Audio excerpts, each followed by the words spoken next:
What's going on, guys? It is that time of the year again that everyone is thinking race sleds. Racing has been in my world my entire life, and it's definitely been in Bruce's life long time. Way longer than mine. But 'tis the season for race sleds, and there is one behind me that is pretty special to mine and Bruce's heart, and it's one of our favorite topics to talk about, and that is the Indy cross country factory race sled from Polaris. Now, no, this is not a consumer piece. This is you're only able to get these through the Polaris race department, but we were lucky enough to get our hands on one, and this is the 2024 cross country race sled. So this has been I believe 22 they started coming out with these, right? Because we have 22, 23, 24. Yep. And they came out swinging, and now they're just really fine-tuning some stuff. And that's kind of what we're here to talk about, is what has changed from 22s, 23s, and really now into the 24s. We're going to touch on some pretty cool details, some things that I haven't heard talked about yet, some things that have been talked about, but we're just kind of retouch on them again. And who better to do that than the man himself, Bruce. And we've been on a roll today, guys. We've been kicking butt and taking names. There's something over there that you guys don't know about yet. We've been working on that. We have plans tonight. We actually have a surprise party. So we've been moving and grooving. We've been high energy today. So sure. What a better time to talk about our favorite sled to ride for the most part. Yeah, it is. Yeah, guys. Since 22, when I got one of those and we took it out on the trail, and we're just blown away by that 600. Lightweight flywheel, different pipe, tune for non-ethanol only, so it's much more on the edge. It is just so revvy, and yet it keeps pulling when you're on it. It is just a ton of fun, and combine that with suspension that can pretty much handle anything but a snowcross track. It is, they did it well in 22, and like Jesse said, in 23, did a little bit of tuning. They made the spindles a ½ inch longer, so the distance from the bottom of the A-arm to the ski bolt was a ½ inch longer to pick the nose up just a little bit because of terrain. And it picks like we talk about when we want to pick the nose up a little bit, take a little bit of track off the ground so that it wants to turn. They did it with spindles, we do it with springs, and then they do it with springs too, because last year and first year was a 125 pounder, which is a nice spring. We definitely use that on some XCR people that need it, heavier guys and guys that are fast. This sled for 24, they went to 150 pound spring now, and then slacked up the valving just a little bit just to get to get the sled to corner flatter, because the whole thing with these guys is there's plenty of ice racing with cross country. It's not just terrain. So they have it set up to get, one is threaded all the way, so they can shorten the shocks, thread these back up, and get the sled squatting, but still have spring rate to make the sled, corner like an Indy car. Right. So the 150s, they took a little bit of preload out of the spring, and their baseline settings compared to what they were running with the 125s, but it makes it a little bit easier on the initial hit, is pretty much what we're understanding. Right. Because there's less preload in them, but once it starts going through its travel, there is still spring there to keep that front end up. Oh yeah, for sure. I mean, it's noticeable from a 100 pounder to a 125 on an XCR. So I'm sure another 25 pounds, it's gonna feel, firmer and not want to body roll at all or that kind of thing. And again, like you said, they had very, very low preload on it and a little less valving. So this, it's still conforming, but then it'll firm right up. Right. And in the racing world, anything that takes less energy for the rider to kind of do what he's doing, is good, or something that's uncomfortable for him, he's going to tense up. So this is, again, it's making it better for the rider, but also getting the performance results out of it is pretty much what they're doing. Yeah. And, and as we say, this snowmobile is the same snowmobile as, an XC or an XCR, the chassis, the geometry of the front end and all that, it's all the same. It's just, they just improve it for what we need to do. But the ability of our chassis now, no matter what it is based off of the trail sleds that we ride every single day. Yep. And that's what they do. Some of the things that, that is a difference for race sleds, cross country and a 600R race sled, is the type of shock that they're using. We've been dealing with the velocity stuff, which we know, where the can is halfway down the shock. And velocity means, one, velocity shock is all premium products inside, really, really good machining on the pistons, and a larger diameter, again, like we talk about, so the shims are bigger. But what you do have, and this is like on all our Walker VR1s, XCRs, is this shock movement that's in here. There's holes all the way around inside this bridge, and it starts moving the piston inside of here, which we control with a clicker to control that fluid as far as how fast it's going to go through there. But once it goes past these holes, it gets real stiff right in here, because now this is going down here and it's not pushing any oil and moving anything. Right. So you have your your shaft traveling through this body up and down. So once it gets Pushing past that oil. in our trail sleds, right, pushing oil. Once it gets past that, There's no place for it to There's go no but pla- through the valving. correct. So the one difference that we're talking about here is what they've done with, this is a 600R shock, very similar to the 600 cross-country shock, is they move that, it is velocity parts, how the bridge works and all that. They just moved it all the way back to the top, because this kind of shock is very position sensing. So the beginning is soft and then it gets really stiff. Well, these sleds are already stiff, and so is a snowcross sled. So we don't really want it soft at the beginning. We don't want it to start moving and gets momentum and then it blows through. So what they did here is it's more linear. So the quality of the shock, the pieces of the shock, how everything is there. It's just they move those holes so that it's not pushing. So they don't have that light feel and then heavy feel. It's linear all the way through. Right. And what they were trying to do with the velocity, with the canister moved down and the bridge moved down, and they had to valve it very stiff here, because normally that's a softer stroke. And then when it got to here was too stiff.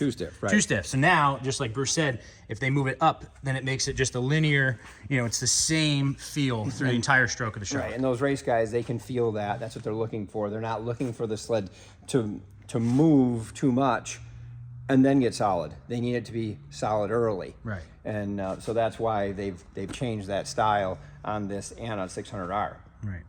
So that pretty much sums up what they've changed in the front and how it is a little bit different from our production sleds and our XCRs. Yeah. Again, a little bit taller spindle. And the reason why this is moved back at an angle, not straight here like we're used to, is just for clearance. Because these guys are close together, they're banging skis and spindles. They're just trying to tuck it out of the way so it doesn't get hit. Yeah. Keep it in a safer spot. Yeah. But yeah, so aside from that, it's our XCR. Aside from those couple little things, it's our XCR. Yeah. And it comes with and of course, and it comes with CNA XPTs, which is what I run exclusively and what Bruce runs exclusively. Yeah. It's exactly what we go to. So they're onto something here. So now the big change for the 24 model is actually in the rear of the sled. So we're going to tip it up on its side and we're going to get underneath it and show you guys what is different. So now that we have this sled tipped up on its side, the big change for, again, this year is really in the back of the sled. So we talk about torsion springs all the time. We talk about heavy duty, standard duty, everything on the trail end. They've all been the same length. Well, now things have changed. Yep. Things have changed, and we have a long tail rear torsion spring now. So Bruce is going to kind of explain what we have. So commonly what we've had now since 19 is a spring that's this size right here. Depending on thickness for strength, this is the length of it. This is the tail that hits your block that you make adjustments on. Well, we usually have our block right here that this spring slide is on. So as it goes through its motion, it's sliding here. Well, now this one here goes all the way there, and it's actually in front of the front torque arm. So it does a lot of things. It is, one, the spring start, as we did in previous videos where we had both suspensions sitting there, and we were showing, we had bars mounted to them and could show you what it was doing as it went through its travel. This is now a whole nother thing, because now when this hits the bump, it's moving the front torque arm, which also Now because moves. where it is, it starts to move the spring right away. So there's going to be a lot more.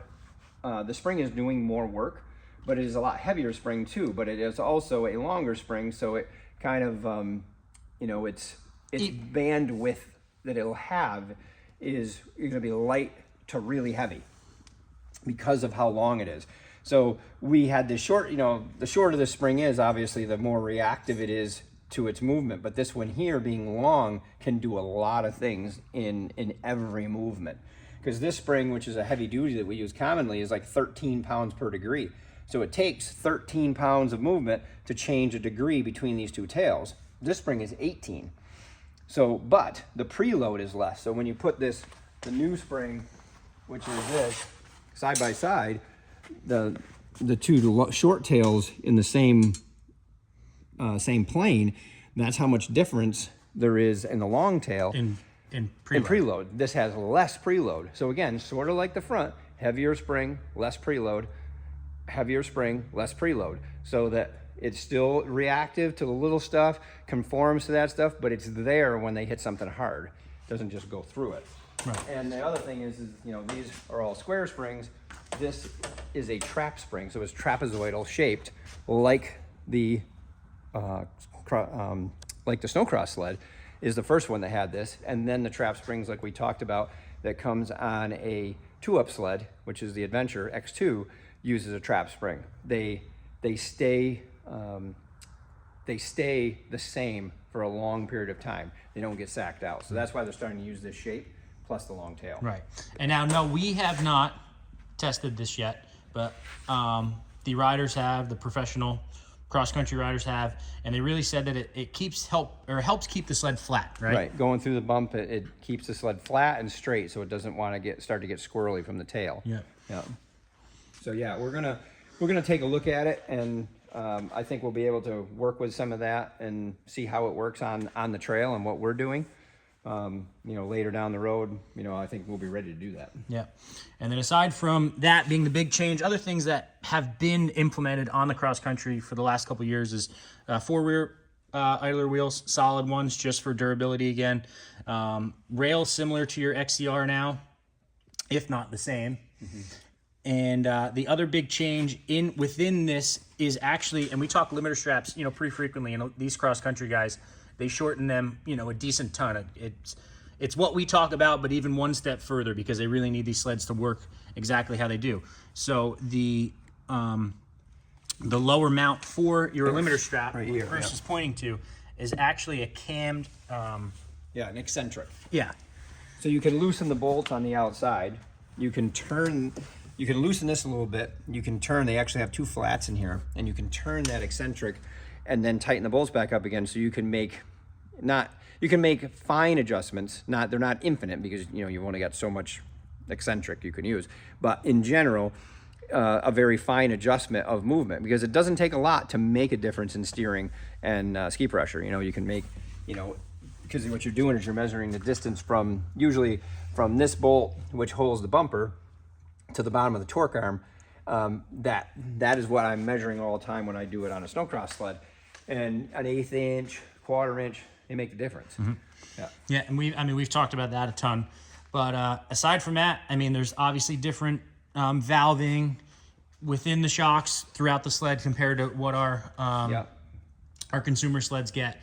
But pretty much they lay the groundwork for kind of what we get in the XCR, and they do a lot of testing. And racing really, they builds. They prove it out. Yep, they do. So, and we take this sled and we learn a ton from it. Every year they come out and it's like, oh wow, that's a really good idea. And it's we take it and we implement it into the setups that we give you guys. You send your shocks in. Some of the stuff that we learned from the cross country sleds gets pushed into the XCRs and the VR1s and everything else that we do. And that's been the way for years. So racing is yes, it's in our blood and everything, but it's also the staple of how these consumer sleds get to the way they are. But big kudos to the Polaris race department on this sled, because it's a blast to ride. Me and Bruce fight over who's going to ride it. We really do. You have to make sure we get non-ethanol fuel. Yeah.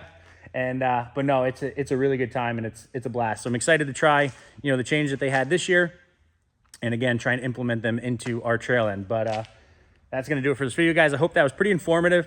Again, we're trying to get more detail oriented here and really bring you guys the ins and outs of kind of what's and whys of the sleds and the setup. So if you have any questions, comments, put them down below. I will be happy to, you know, answer you. And that's going to do it. Make sure to like, make sure to subscribe, and we'll see you guys in the next one.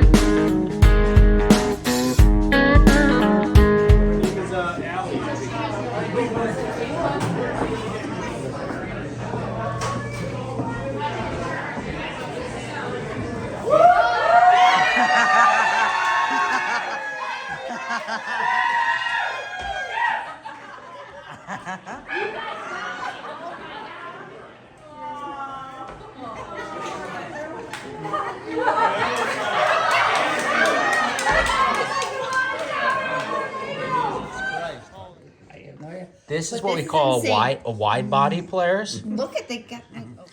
How are the lights on? That's what I want to know. Anyone? No one. You would be both. No one? No one? Ooh. That's what I said. Early's gonna figure it out real quick. Babe. There's a little ball behind there. Yeah, There's a but they ball? weren't on earlier, and then as soon as she showed up, they Is turned there a them on. wire going to it? So I'm There must be. confused I don't as think to it's how magic. I love it. I got Ryder snorting and running Oh, toys. she got here. And then you two going like, Chicken. chicken. got it. She's got her alligator. It's a birthday, Jenny! What's this stuff called, babe? Fondant? Fondant? Did you say condom? It's close, but no cigar. Fondant? Fondant? What was the balloons in the truck? Helium. No, no, that's not what you said. Aluminum. Aluminum. Because I